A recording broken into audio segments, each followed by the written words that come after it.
Hey everybody!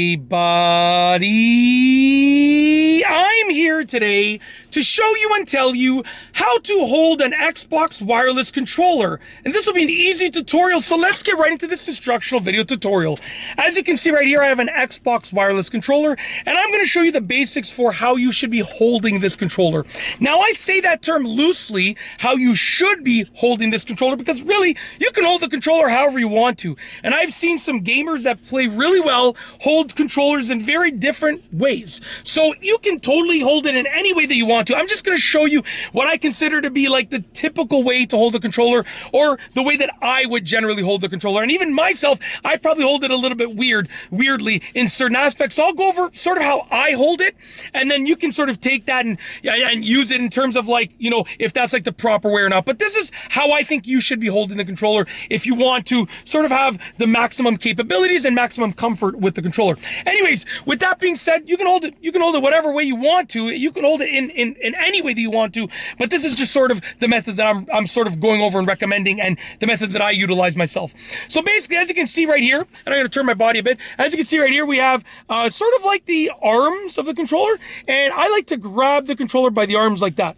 So I like to grab the controller by the arms, and what that does is that allows you to access all of the buttons on the front of the controller really easily that you might need to use. So you have access to both of the joysticks over here, okay? I think they're called the analog sticks, if I'm remembering correctly, okay? So you have access to both of those with your thumbs, as you can see over here.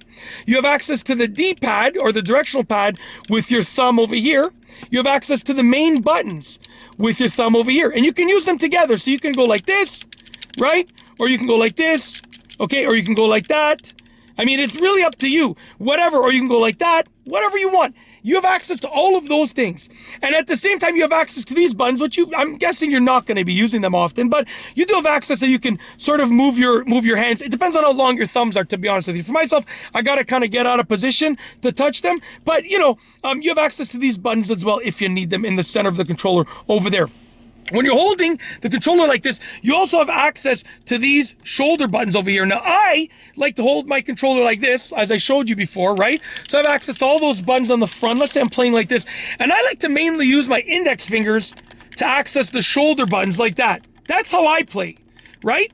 It depends on the game, right? But basically, essentially, if I'm playing a game that requires me to use both shoulder buttons, then I'll bring in the middle fingers as well. But if it's just one shoulder button at a time, I'm generally using my index fingers. And that might be weird to you, because you might be used to holding it like this, but I find more comfort in gripping it like this and then using my index fingers, okay? Depends on the game, depends on the style, and so on and so forth. And that's basically how I would hold the controller.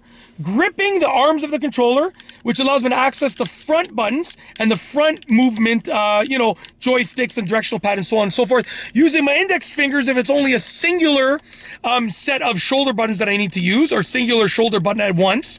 But if I need to use multiple, then I bring in the middle fingers as well, just like that. And that's basically how I hold it.